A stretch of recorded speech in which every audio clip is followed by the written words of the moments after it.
Chapter 21. Hero's Welcome. Naturally, Elizabeth did not find out about any of this for some time.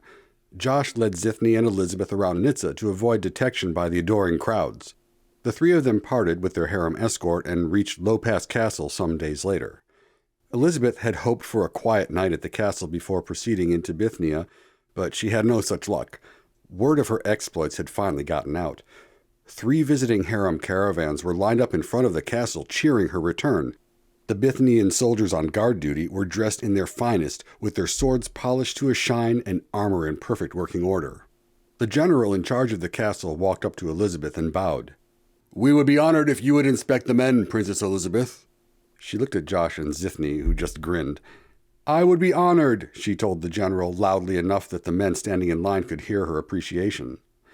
It would be hours before Elizabeth could sit down. Her parents smiled and stayed in the background. They let Elizabeth bask in the glory and adulation. "This sucks," she told them later. "Get used to it, dear," said Bithnyia.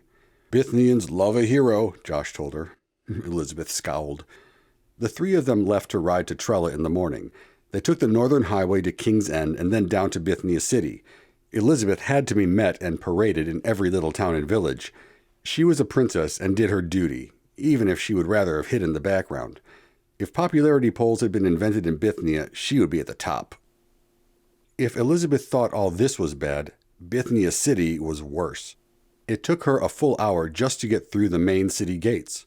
Everyone wanted to shake her hand or have Elizabeth hold their baby. The crowds lined the streets all the way to the castle. Elizabeth did appreciate the owner of her favorite bread shop's speech.